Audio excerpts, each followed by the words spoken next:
নবীর দরবারে ইন্তেকাল মোবারকের পরে আবু বকরের জামানাতে বেলাল সিরিয়া থেকে দামেস্ক চলে গেলেন, মদিনা থেকে দামেস্ক চলে গেলেন সিরিয়া। বহুদিন ঘুমের মধ্যে দেখে রাহমাতুল লিল আলামিন নবীজি বেলালের ঘরে তশরিফ এনেছে। নবীজি ডাক দিয়ে বলেন, বেলাল রে, কেমন জুলুম তুমি শুরু করছো আমার সঙ্গে, কেন তুমি আমার জিয়ারতে আসো না রে বেলাল? আমি নবীর জিয়ারতে আই রে বেলাল, কতদিন হলো তুমি আমার জিয়ারতে আসো না। স্বপ্ন নবীজি ডাকতেছে, বেলাল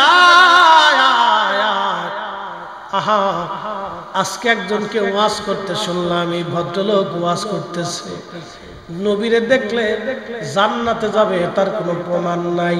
লা হাওলা ওয়ালা কুওয়াতা ইল্লা বিল্লাহ। আল্লাহ মিশকাতুল মাসাবির ভিতরে হাদিস এসেছে, হযরত ওমর রাদিয়াল্লাহু আনহু বলেছেন, আল্লাহর নবী বলেছেন, যে আমাকে দেখলো সে জান্নাতি, যে আমাকে দেখছে তাকে যে দেখলো সেও জান্নাতি, যদি তাদের মধ্যে ঈমান থাকে। একবার জোরে বলবেন কি মারহাবা।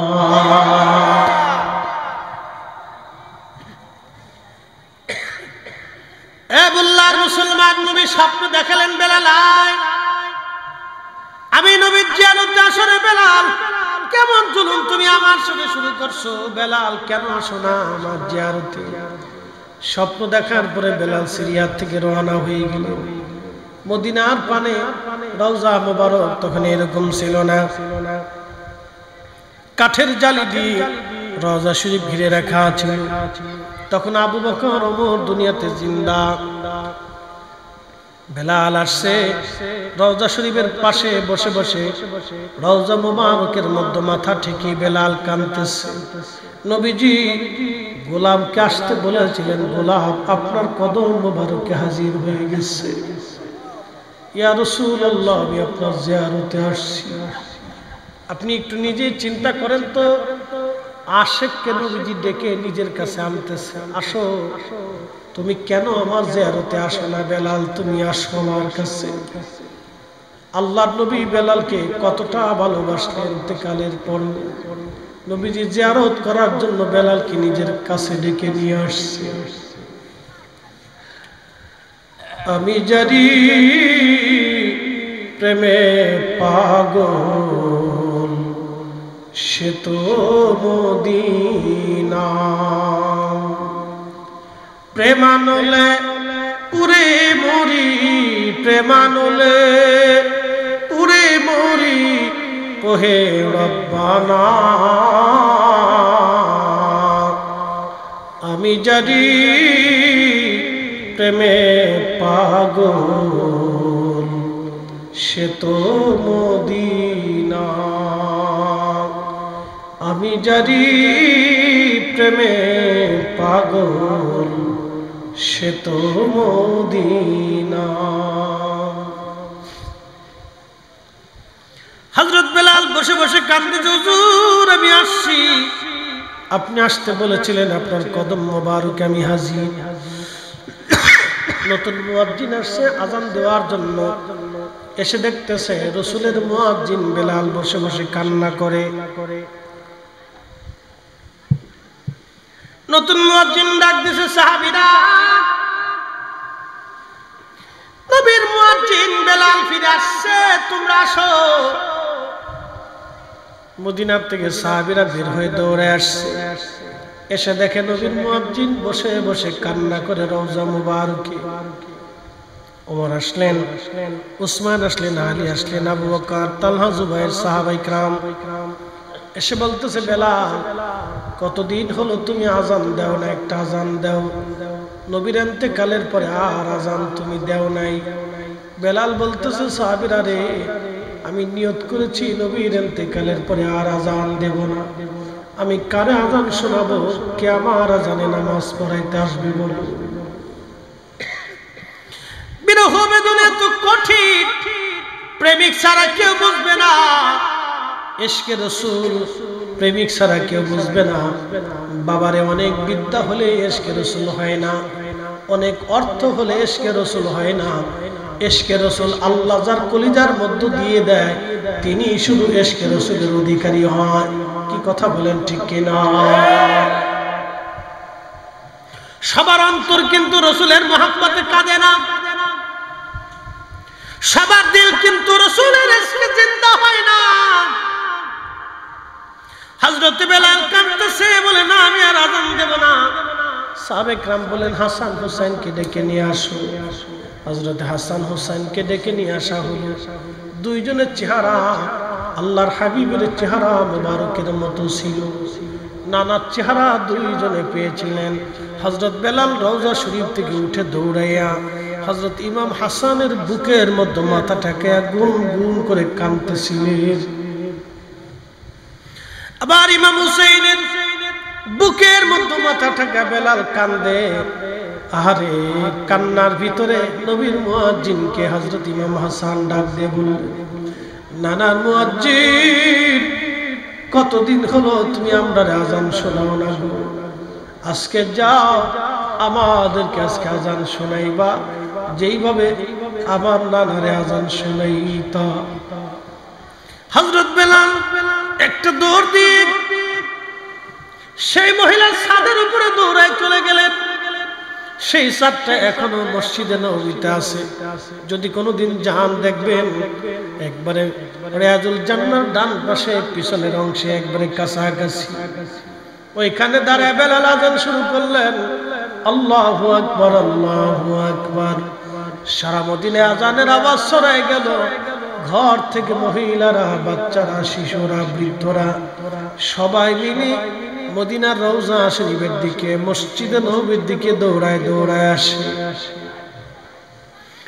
আশহাদু আল্লা ইলাহা ইল্লাল্লাহ,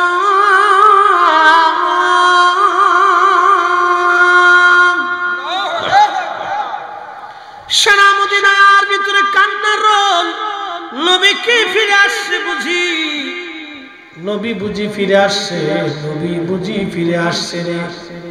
ইমাম তাকিউদ্দিন সুবকি শিফাউস সাকামের ভিতরে তিনি লেখেন, সারা মদিনায় মানুষের ভিতরে আওয়াজ এসে গেল, নবী বুঝি ফিরে আসছে রে, নবী বুঝি ফিরে আসছে, নবী বুঝি ফিরে আসছে। মদিনার মহিলারা কান্না করে, বাচ্চারাও কান্না করে, যুবকরাও কান্না করে, মদিনার মানুষ কান্না করে, সাহাবীরা গুন গুন করে কান্না করে। সারা মদিনায় কান্নার আওয়াজ বেড়ে গেল, নবী বুঝি আসছে রে, নবী বুঝি ফিরে আসছে। হযরত বেলাল যখন আযান দিলেন, আশহাদু আন্না মুহাম্মাদান রাসূলুল্লাহ,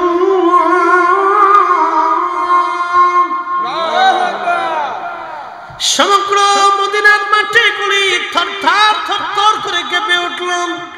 চিৎকার মেরে জোরে বলা যাবে কি, ইয়া রাসূলুল্লাহ আমি জানি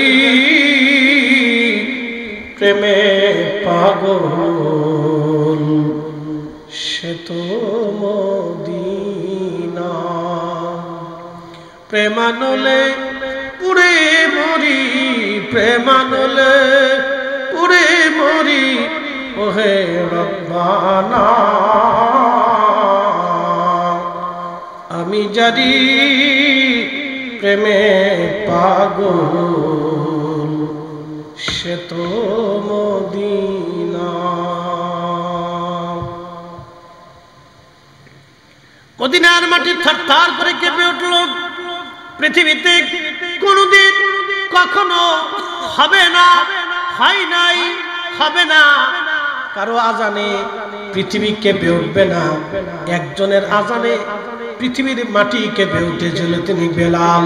বেলাল বেলাল বুঝেন তো, ওই দিন যদি মদিনার মাটি এইভাবে কেঁপে উঠছে তাহলে মদিনার মানুষের হালত কি হয়েছিল বুঝতেই পারতেছেন। সাহাবীরা পাগল পারা হয়ে যেখানে সেখানে তারা বসে বসে কান্না করতেছিল, রাসূল কি আমাদের মাঝে আবার ফিরে আসছেন? আহা, সারা মদিনাতে কান্নার রোল পড়ে গেল। বেলাল অজ্ঞান হয়ে পড়ে গেলেন, আর তিনি আযান দিতে পারেন নাই, কোনদিন আর তিনি আযান দেন নাই। আমার প্যারা নবীর ইন্তিকালের পরে একটা আযান তিনি দিয়েছিলেন, ওই এক আযানে মদিনাতে মনে হয়েছিল কিয়ামত হয়ে যাচ্ছে। মদিনার মানুষগুলি পাগল পারা হয়ে গিয়েছিল। এই জন্য আল্লাহ রাসূল দোয়া করে গেছেন, আল্লাহ আমার মদিনার মানুষে যারা কষ্ট দিবে, আমার মদিনার মানুষকে যারা ব্যথা দিবে, আমার মদিনার মানুষে যারা ভয় দেখাবে, আমার মদিনার মানুষকে যারা মন্দ বলবে, আমার মদিনার মানুষকে যারা গালি দিবে, আল্লাহ কিয়ামতের ময়দানে আমি রাসূল তার জন্য বদদোয়া করে গেলাম, তার জীবনের জিন্দেগীর আমলগুলি বর্তমানে ডাক দেখে রাব্বি এরা সব আমার সন্তান, আল্লাহ তুমি চোর ডাকাত বানাইও না, অন্ধ কানা ল্যাংড়া বোবা বানাইও না, ধনী দরিদ্র বানাইও না, বৈষম্য দিও না।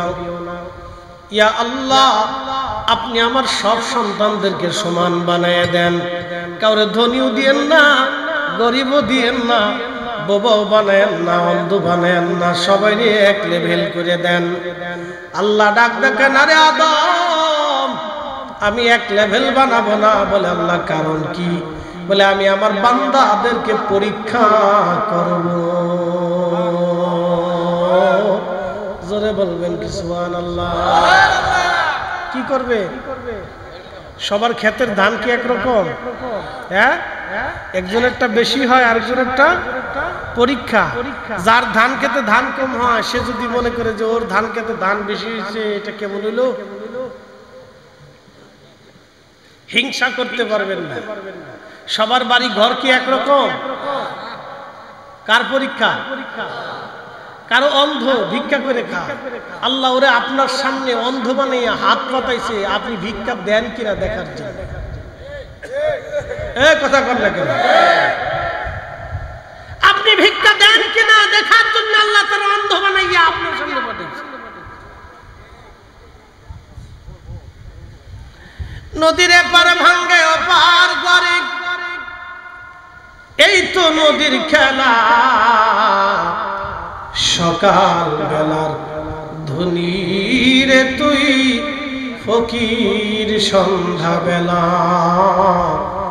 সকাল বেলার ধনী রে তুই ফকির সন্ধ্যা বেলা।